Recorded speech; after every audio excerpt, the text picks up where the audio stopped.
Hello and welcome to Ryno's Orioles Report. Please like the video and subscribe to the channel. The very rough four-game set with the Baltimore Orioles hosting the Houston Astros. The starting pitching, for the most part, I'll point to the starting pitching letting the Orioles down for the most part anyway. Sure, bullpen gave up a few runs, but less than the starting pitchers. Especially, you look at it where Baltimore has traded a whole bunch of their bullpen pieces away at the trading deadline. So some of these guys are AAA pitchers, and because of injuries, some of these guys are actually AA pitchers. What do you expect? Some of these starting pitchers that have been in the league for a few years. Well, some of them, not that many of them. And yeah, defense with a few miscues as well. The offense was there. It just, maybe as a starting pitcher going 3 to 5 innings, don't give up 5 to 7 runs. That's kind of a lot. Point at you guys. That's the reason only got one game out of a 4-game set. Let's get right to it. You see I'm on MasterSports.com. Here's game 1. Houston Astros 7, Baltimore Orioles 2. Yeah, and some of the other games the offense came to play. This one the offense really didn't come to play. Holiday 1 hit. Jeremiah Jackson in the 2-hole. Yeah, Westburg's going to miss some time. He's got a hit. Also playing third base here. Yeah. He's kind of evolving into, at least at the moment, a nice utility guy for the Baltimore Orioles. Can play some outfield, can play some infield. Right-handed bat, which is what they need. Kind of balance out the lineup that now has, 4 to 5 premier left-handed hitters, depending on how you view Colton Cowser. Because Holiday, Henderson, Beavers, Basayo, all left-handed. And then you throw in Colton Cowser to that, since as of right now, he's your starting center fielder. Definitely need a few more right-handed bats, which, again, is why I mentioned why they took a risk on, what's his first name? O'Neill. What's Tyler? Tyler O'Neill. Huge risk, but right-handed hitting outfielder, which is what they needed. Henderson 1 hit. Mountcastle 1 hit. Everybody just 1 hit. 5 at bats. 1 hit. 1 hit. 1 hit. Cool. Cowser with a hit, and he walked once. Cowser walked instead of striking out on a changeup. Holy shit. Basayo 1 hit. Mayo 1 hit. Beavers 2 hits. 1 hit, 2 RBIs. Walked once. Carlson hitting a walk. Home run by Dylan Beavers. Congratulations to him. First major league home run. Errors by Basayo and Holiday. Yeah, Basayo seems to have a real, and this was on a throw to second base to try to throw at a potential base stealer. Seems like he has a strong enough arm. Is it accurate enough? Because he threw it really high. So high that Gunnar Henderson couldn't get it from a jump. So at least 9 to 10 feet in the air, right? That's pretty high. Maybe even higher than that. Gunnar Henderson, 6 foot tall. He reaches his arm up. It's maybe 7 feet. He jumped. How much of a vertical can Gunnar Henderson get? I mean, at least 2 inches. I don't know. Maybe it is a foot. Maybe he can jump a whole foot. I don't know. But that's pretty far in the air.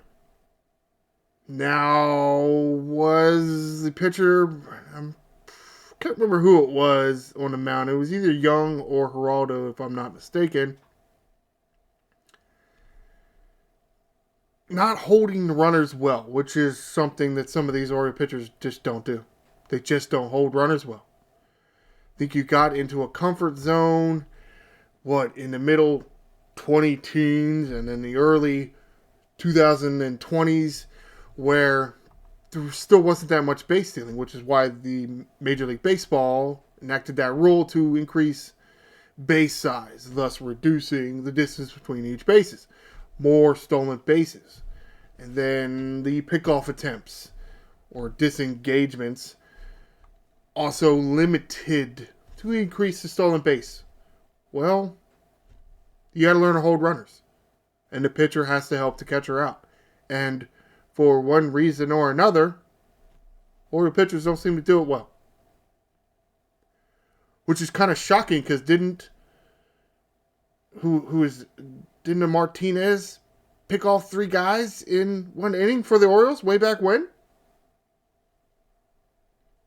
Huh. Yeah, apparently you can't do it now, which is pretty sad.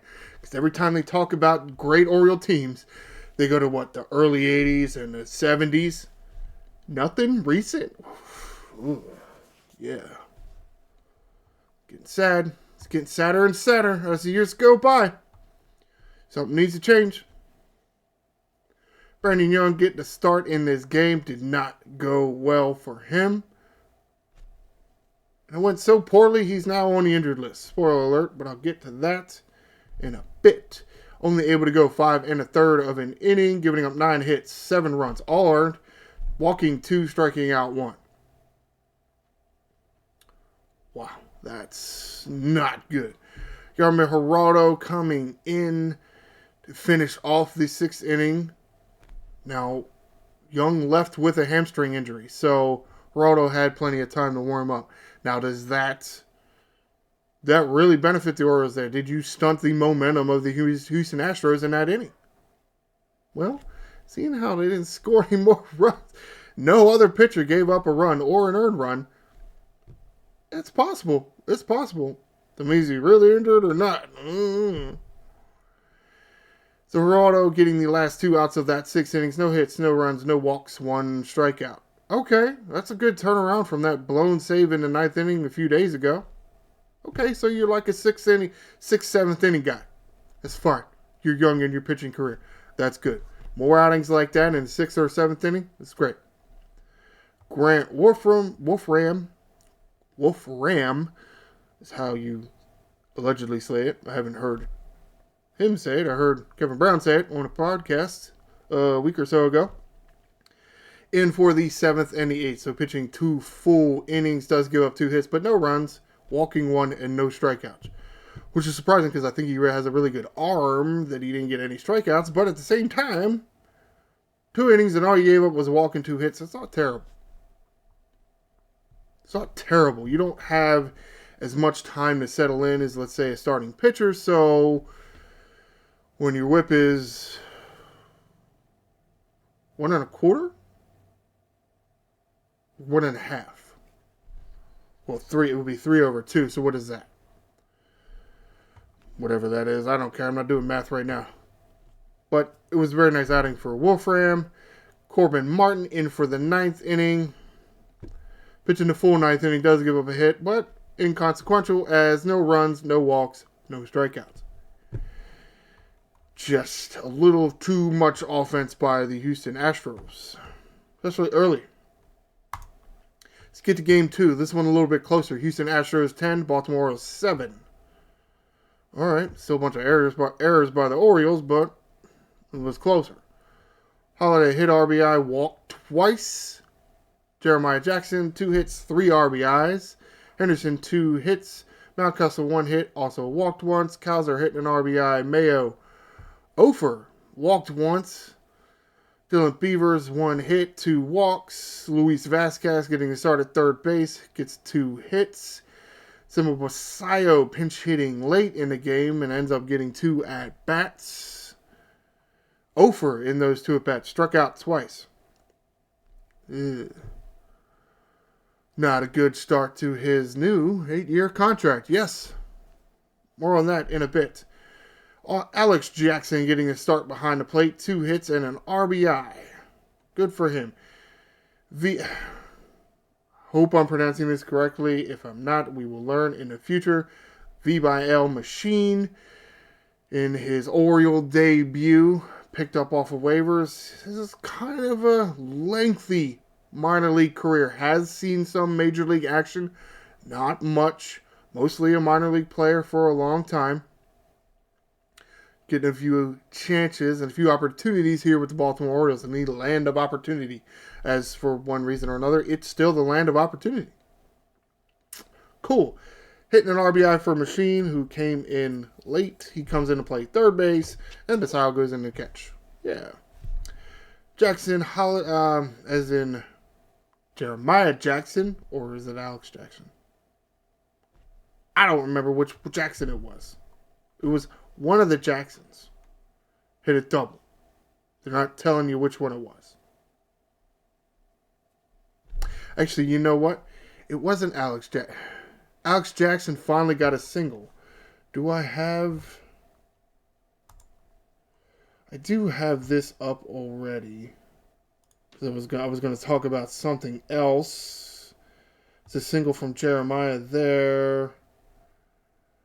All right, let's make that go away. Second here. Strikeout swinging there. Ground out there. Alex Jackson had been hitting nothing but extra base hits for Orioles. He finally got his first one base hit in this game, Friday's game. Who got the extra base hit? Single by Alex Jackson, double by Jeremiah Jackson right there. So it was Jeremiah Jackson that got the double. Okay. Might need to fix this, Masson staff or whoever runs the website here for MassonSports.com. Machine home run. That's right. Not only in his first plate appearance, but the first pitch he saw as a Baltimore Oriole. Bam. Over the fence. Colt Kouser also with his 10th home run of the year.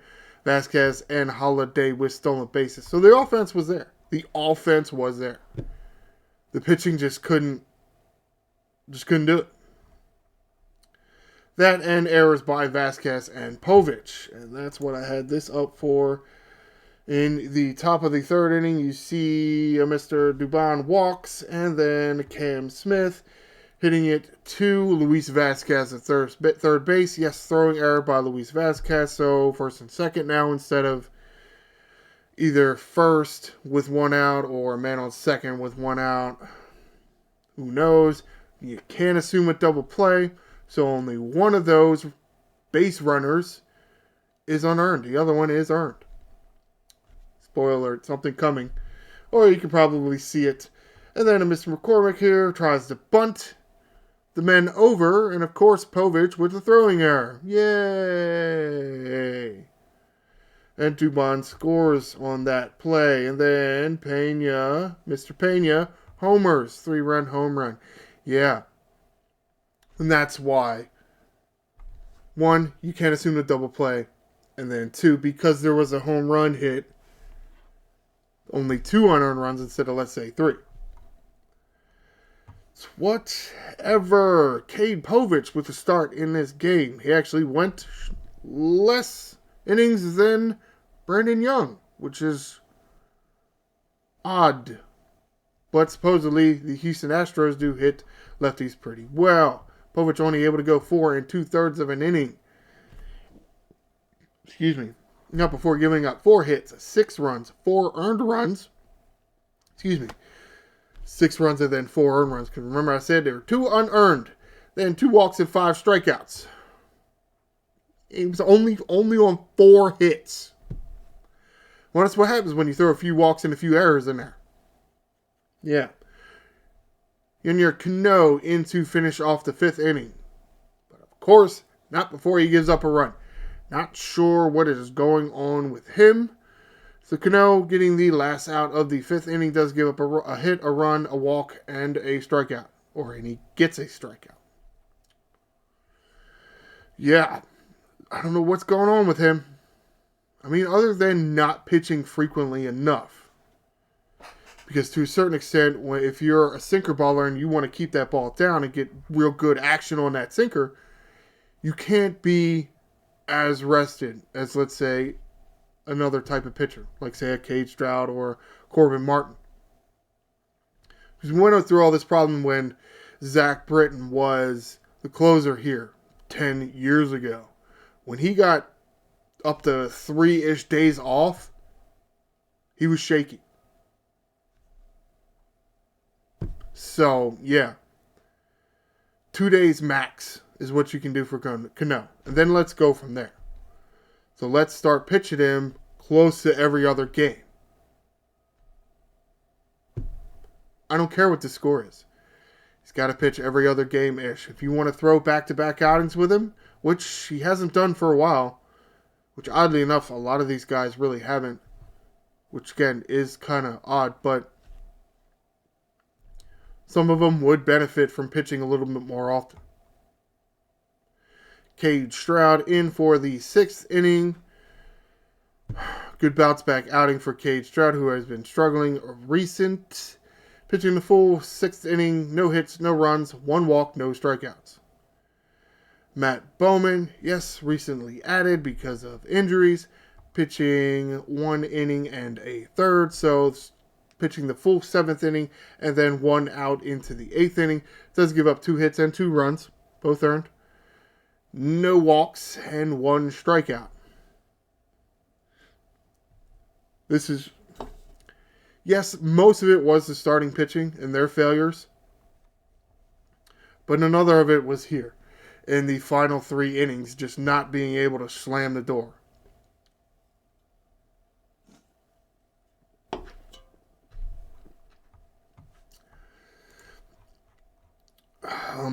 Okay, so Wolfram pitched the day before. Well, where was Rico Garcia? I would have liked to see Rico Garcia in this situation here. Not sure why he wasn't used, why you chose Bowman and Martin. You put Garcia in here and he shuts the door, at least it stays tied. Or I guess, technically, you would have been down 1 run, but then you got a run in the 8th. But you decided to use Matt Bowman for a little more than an inning. Yeah, all right.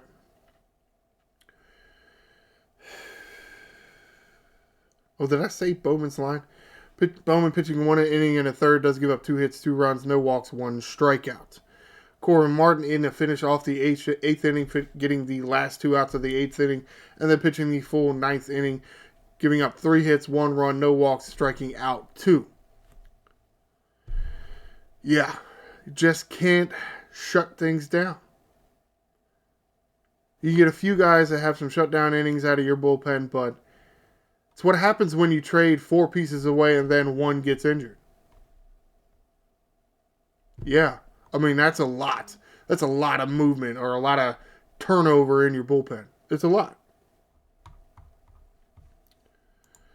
Okay, that was that. So here is game 3. Houston Astros 9, Baltimore Orioles 8. This one even closer. Hey, we're getting there. That's progress. I mean, you kind of got your ass kicked in the first game. The second game was kind of close.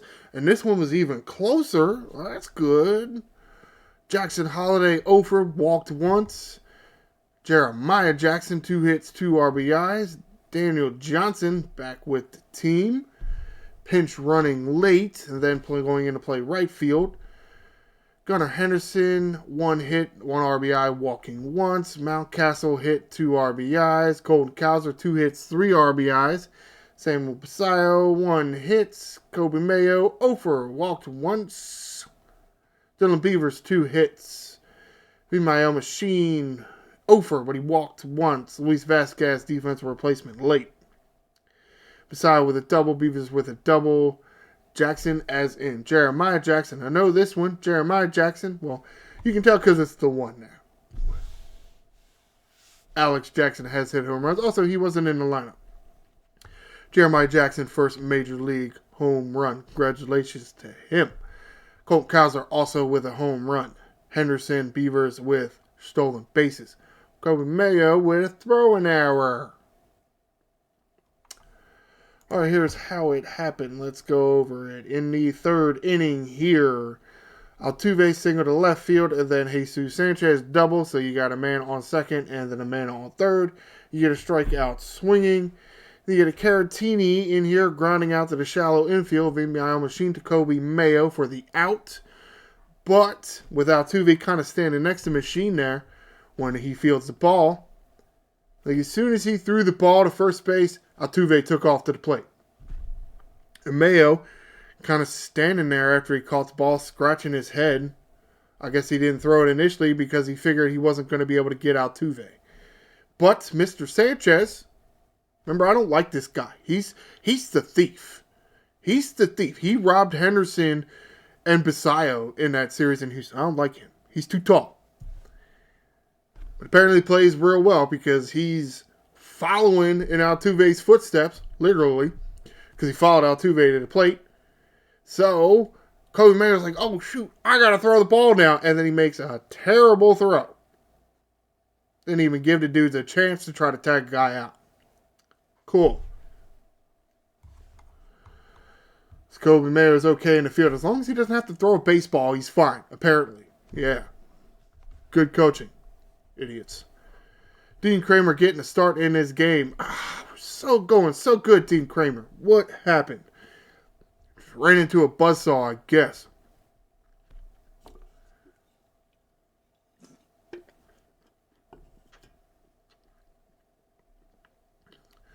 Dean Kramer only able to go five innings in this game. 75 pitches.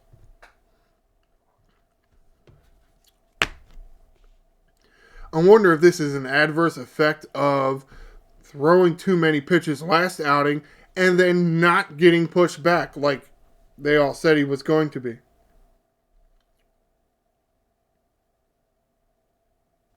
Yup. Kramer going 5 innings, does give up 7 hits, 7 runs, only 6 earned to the Mayo error. Walking 1, striking out 4. Yeah.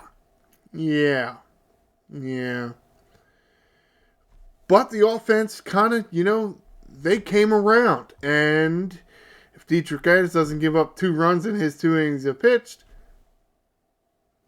might be different. Might have won that game. But Dietrich Ends in relief of Dean Kramer, pitching the full 6th and 7th inning, giving up 3 hits, 2 runs, 1 walk, and striking out 1. One of the rare blemishes on Dietrich Ends' Oriole career.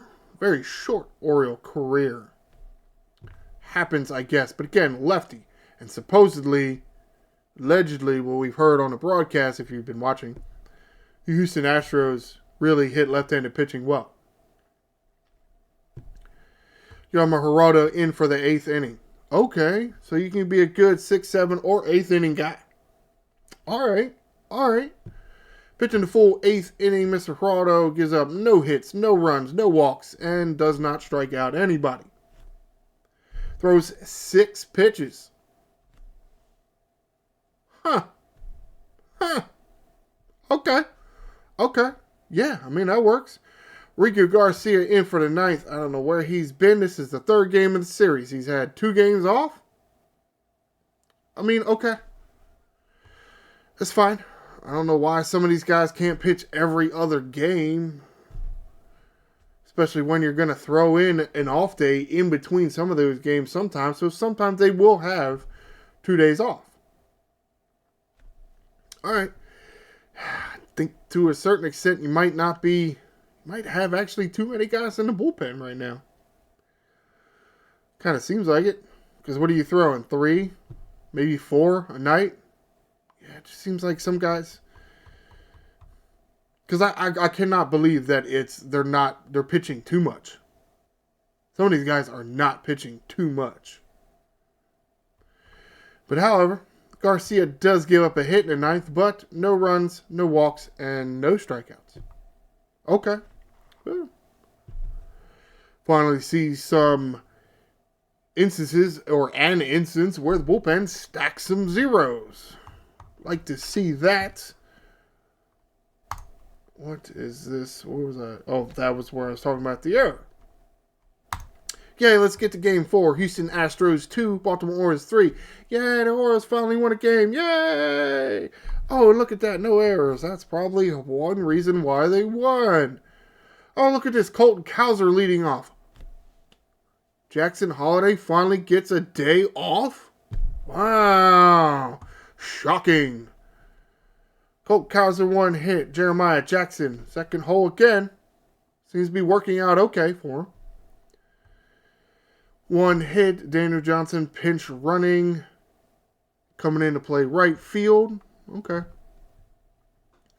Gunnar Henderson, 2 hits and an RBI. Mountcastle, 2 hits and an RBI. Basayo, 1 hit, also walked once.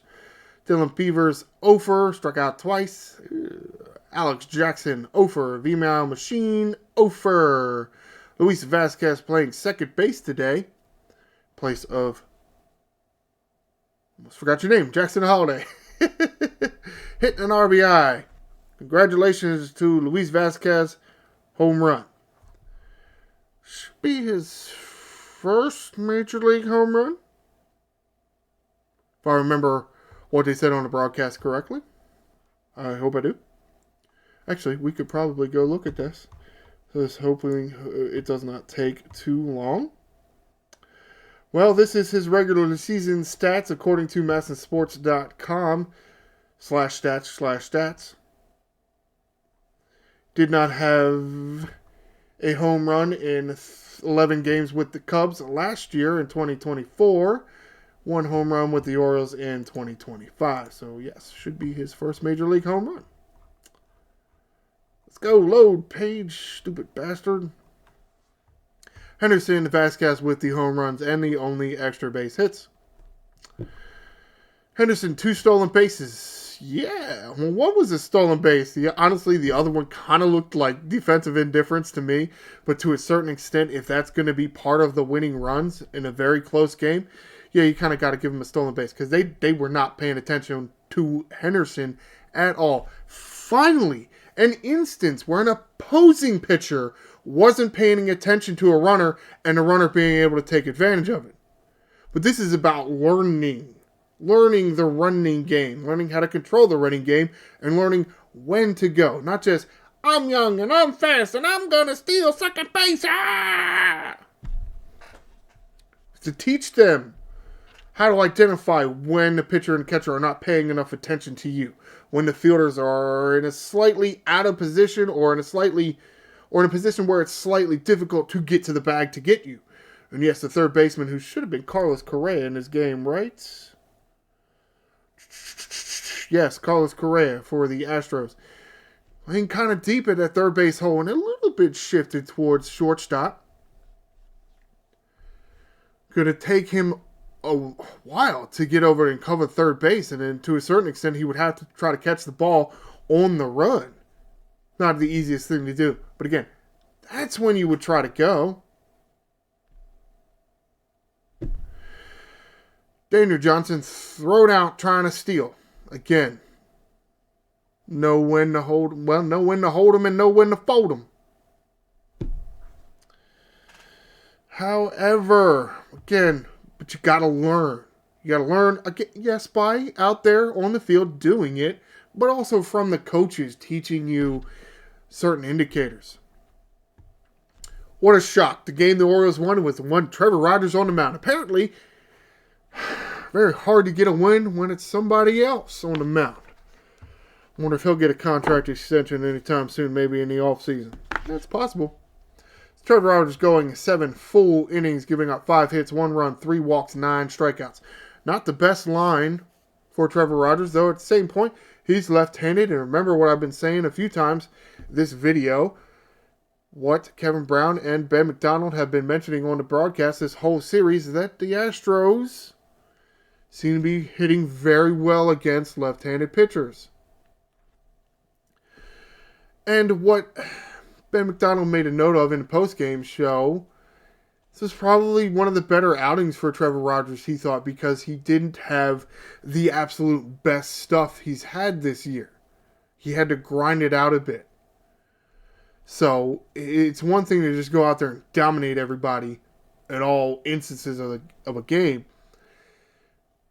It's a little different to try to work for it and grind it out and actually be successful in that endeavor. So it's good news. Good performance by Trevor Rogers. Bad performance by Rico Garcia. Rico Garcia on for the 8th inning. Only able to get 1 out. And surrendering 3 hits and 1 run. No walks, no strikeouts. And so with the bases loaded, right? The bases were loaded here. Keegan Aiken. Been a while since we... feel like it's been a while since we see Keegan Aiken pitch. Single by Correa. Altuve fly out. Correa to second. Excuse me. Oh, I'm sorry. There were only 2 on, I guess, right? Christian Walker, single. Shortstop, unable to get the throw off. And another infield single. Which is odd to have that many infield singles and no error committed. Okay. Christian Walker to second. Carlos Correa to third. Oh, okay. So the bases were loaded. I was right. So the bases loaded. In comes Keegan Aiken. Yeah, I feel like it's been a minute. He hasn't pitched this whole series. Right? That's Thursday's game here. This is Friday's game. No Keegan Aiken. Nope, that's the wrong button. Saturday's game. No Keegan Aiken. Sunday's game, here's Keegan Aiken also trying to get 2 back-to-back outings out of Rico Garcia. Right? And then it wasn't 3, it was just back-to-back. Which I guess makes sense, but at the same time, you apparently, and almost by who Tony Mansolino was picking out of the bullpen, it's kind of true that the Astros were pretty good against lefties. Because he didn't want to put Aiken in there. Because he wanted to try to win the game. But at the same time, a little bit of a reverse splits guy for Keegan Aiken and his ability to get righties out. Though at the same time, if that's true, how is this Sunday here the first time we saw Keegan Aiken in the series? Well, nerds and your nerd numbers, how about y'all do something then? Tell him to put Keegan Aiken in more if he's got reverse splits, whereas in he gets righties out fairly well for a left-handed pitcher. Why didn't we see him more? Why did he get 3 days off? Okay. However, Keegan Aiken able to finish out the 8th inning and then pitch the full 9th inning, getting his 3rd save of the year. No hits, no runs, no walks, 3 strikeouts, and he came in with the bases loaded. Okay? Oh, you know what? I do kind of want to go looking through what did Keegan Aiken actually end up doing with the bases loaded. With the bases loaded, sacrifice fly. So he ended up giving up a run, but actually is charged to Rico Garcia. So Garcia actually didn't give up a run while he was in the game. Keegan Aiken let him get in, but at the same time, Keegan Aiken gets out. So, however, and then you get another fly out to Dylan Beavers. And then here in 9th inning, oh, there's that.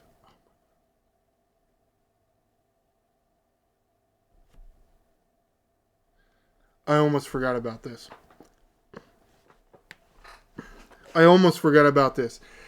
And this maybe shows you something. That one, either the Baltimore Orioles as an organization or a town as a whole have angered the baseball gods for eternity. Possibly recently.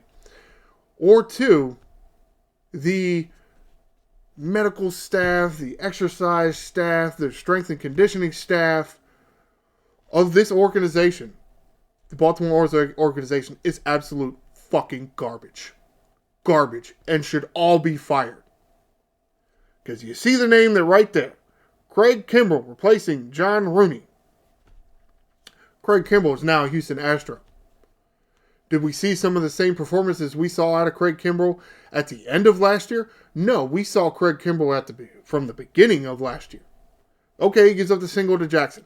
Bam. And strikeout and then strikeout. Wait. Oh. Because Daniel Johnson tries to steal the base and then gets thrown out. Yeah. Yeah. So what is it? You angered the baseball gods, or you're a terrible judge of talent, physical condition, or conditioning of a person? Because if Craig Kimbrell is still doing this, why the fuck is he doing it in somebody else's uniform and not yours? Huh? Huh? Huh? Yeah, alright. Okay. What? Go away, you. Alright, so Keegan Aiken in here the ninth inning. Bam! Struck out the side. Strikeout swinging, strikeout swinging, strikeout looking. Yeah. Yeah.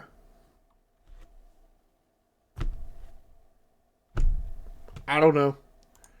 It's weird. Again, it's weird when he had that performance. We didn't see him earlier in this series. Okay. Maybe they ain't the baseball guys. Maybe it's you don't know what the hell you're doing out there.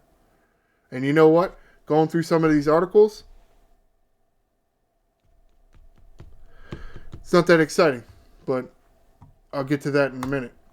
Speaking of articles, let's get to them. I have some notes here, so I'm not fumbling through the whole article here. This article here by Rock Kabatko, yes, Adley Rutschman on the IL with another oblique strain. And it's not even the same one. It's a different one. How do you strain both obliques within a month? Or however the hell long it's been. Month-ish, yeah. Month and a half? Maybe a month and a half.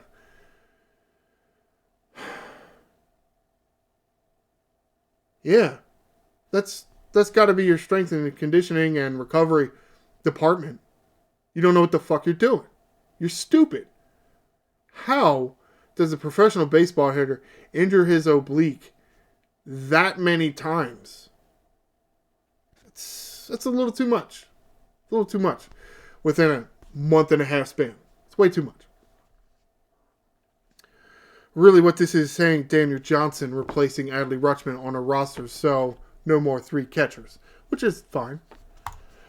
This post here by the Masson staff. Matt Bowman selected. Brandon Young placed on a 15-day injured list. Felix Batista and his surgery moved off the 40-man roster to the 60-day injured list to make room on a 40-man for Matt Bowman. This other post here by the Masson staff. VMIL Machines contract selected. Jordan Westberg on the 10-day injured list. Is it a 10-day and a 15-day? Why? Why is there a 10-day and a 15-day? It's kind of dumb. It's kind of dumb. Okay. Retroactive August 19th. Gary Sanchez and his knee sprain moved to the 60-day injured list again to make room on a 40-man roster spot available to my machine.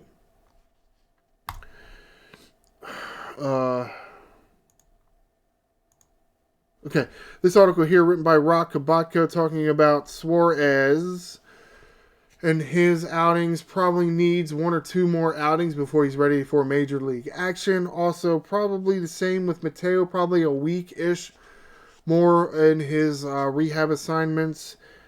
He's actually playing some shortstop here, so that's good. We might see him play infield. But he's a little bit older than Jeremiah Jackson, so if Jeremiah Jackson can look pretty good in the outfield and can play a little bit in the middle infield, Mateo might not be long for this team. This article here talking about Samuel Basallo. Now, it is big news. Baltimore Orioles, and it came out the 23rd, which was it Friday?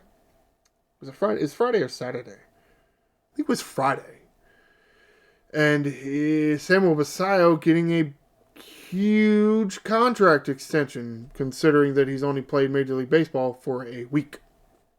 8-year contract extension, which it's nice that you can lock up a young talent like this for a long time at roughly $8-ish million a year, which is fairly low.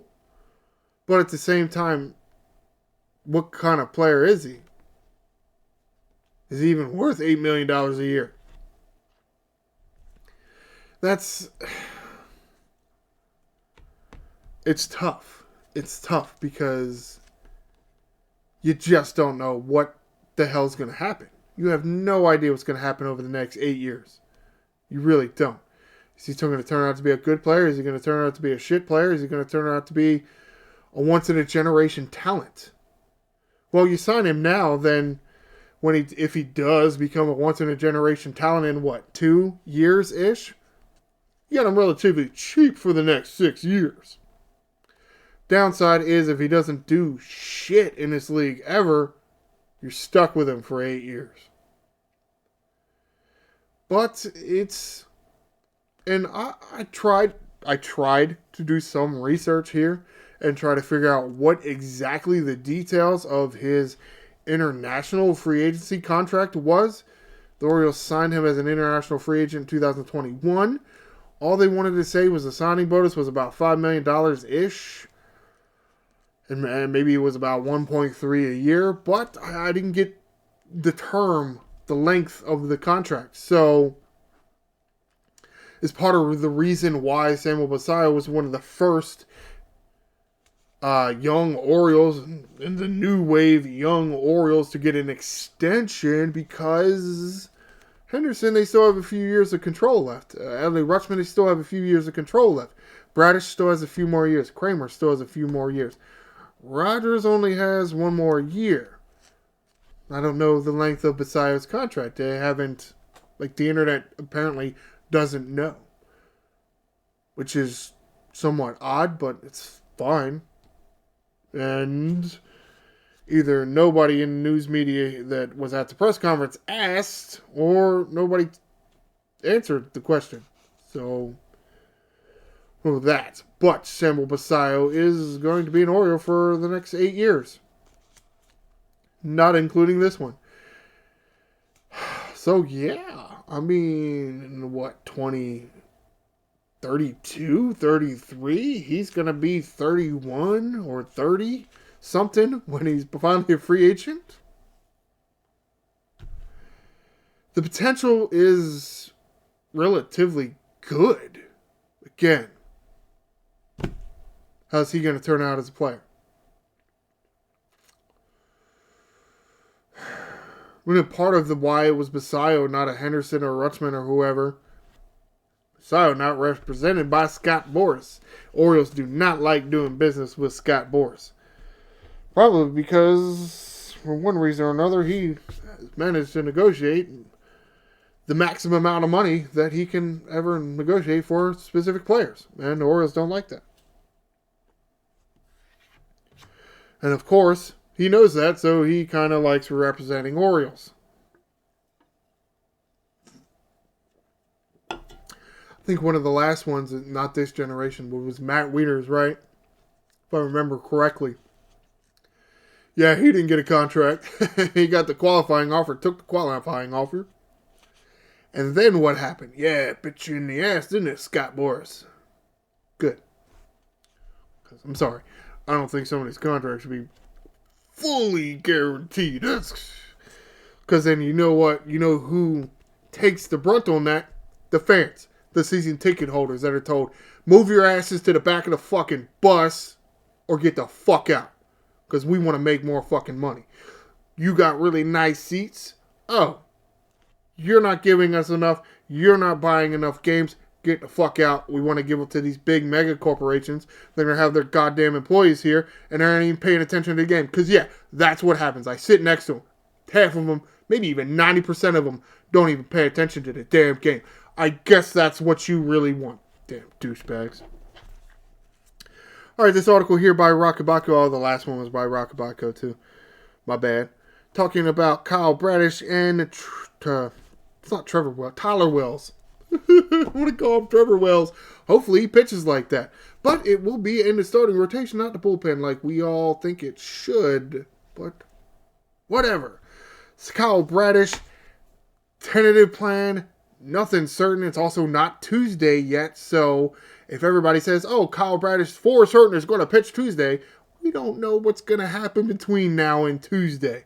But again, the tentative plan, Kyle Bradish will make his 2025 Major League debut, Oriole debut, this Tuesday, tomorrow. And starter. And Wells. Oh, excuse me. Tyler Wells will not make it back before, well, again, at least as of now, no plan to get Tyler Wells on the roster before September 1st. And yes, the plan right now Excuse me. I almost wanted to call him Trevor Wells. Again. Tyler Wells. It's planned for him to be in a rotation. Now, if Bradish is coming back, okay, he can take Brandon Young's spot. Wells slots in there. Are they going to go to a 6-man rotation? They might. It's entirely possible. I mean, it sounds just as likely because what? You bring up another pitcher that brings your pitcher total up to 14. Do you need 9 relief pitchers? I think you're having a little bit of trouble getting them all into the game action as it is. So does it behoove you to go to a 6-man rotation? Yeah, it really can. It really can. Especially if it can, get you guys like Tyler Wells and Kyle Bradish, ease them back in there a little bit easier, right? Instead of just throwing them into the fire. Kind of makes sense. But at the same time, I really think Tyler Wells needs to be a bullpen piece. He did it in one of his early years with the Baltimore Orioles, and I think he did fairly well at it. Why the hell they're not doing it now, I don't know. I guess they just feel they need more starting pitching. Maybe. Also, something, and I don't remember what the hell article it was, but I did hear them talking about it in a post-game press conference one of the days. I almost want to call him Dylan McDermott. It's not Dylan McDermott. It's not Dermot Mulroney. Chase McDermott has actually been pitching in relief in a few games down there in the minor leagues. So possibly turning Chase McDermott into a relief pitcher. Not that he was that good of a starting pitcher or a pitcher in general, because he just doesn't throw that many strikes. But we'll see if he ever, we'll see what happens with if or when he ever gets into Major League action again. All right, let's get to the schedule. Wrap this shit up. Get out of here. We've got another 4-game set coming up starting tonight, Monday, today, as I said already. And I'm still rambling on about that. Boston Red Sox into town, 4-game set. Monday's game scheduled 6:35. Tuesday's game scheduled 6:35. Wednesday's game scheduled 6:35. Back to 6:35 again. And then Thursday's game scheduled for 1:05 before the Baltimore Orioles go travel all the way to San Francisco for a Friday game. Luckily, 1 o'clock game on Thursday. So hopefully you can get out of the Baltimore area by 6 p.m. Maybe you land in San Francisco 11 o'clock-ish East Coast time. And then, so you get almost a whole day in San Francisco to get acclimated to the time change. Again, it's weird that there's no day off in there for a West Coast travel. Okay. It's fine. However, and no off day. Yeah. No off day for me either, but that's fine. So that's going to do it for this edition of Ryno's Orioles Report. Please stay tuned for Friday, and I will talk about the series between the Baltimore Orioles and the Boston Red Sox. Please like the video and subscribe to the channel. I am the Angry Ryno, and this is Birdland.